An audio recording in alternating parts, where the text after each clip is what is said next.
Hello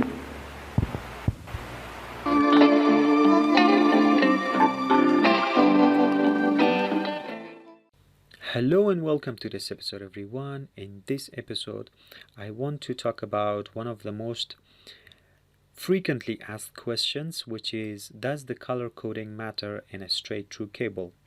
Let's remember the fact that straight through cables are called straight through for a reason.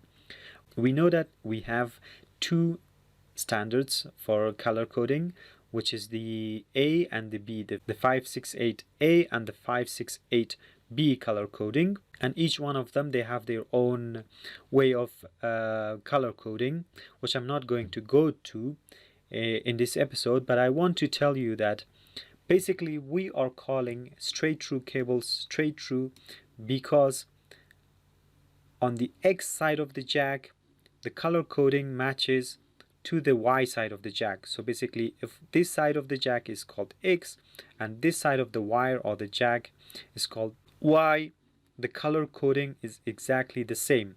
This color, which is the first one on the X side, should be the first one on the Y side, and this color, which is the last one on the X side, should be the last one on the Y side. And just like the first and the last one, the colors in between should also match. It doesn't matter if you follow these standards or if you don't follow these standards. Doesn't matter. If you just create a color coding that one side of the jack matches the other side of the jack, that is called straight through cable, and you have made a straight through cable. And it does not matter if you follow or if you don't follow the standard.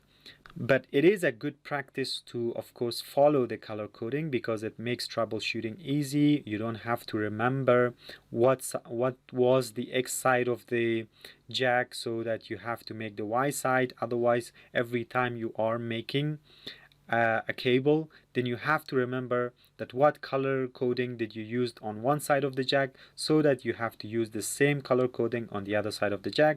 That's why this color coding, this standard color codings is a good practice to follow. But of course, it does not make a difference as long as the order of the color coding is the same on the both sides of the jack. So basically, the color coding matters in a way that it's a good practice to do, but if you don't follow it, it doesn't matter. Your cable will still work and your straight through cables will still work. For crossover cables, it's a different story, which I will go to in the next episode. But for straight through cables, just remember that the color coding does not really matter much, except that it's a good idea, it's a good practice if you're following it. That's it for this episode, everyone. I hope this has been informative for you. If you have any questions, please let me know in the comments below, and I'm happy to answer it for you or make a video about your questions. Stay tuned, and I'm looking forward to see you in the next episode.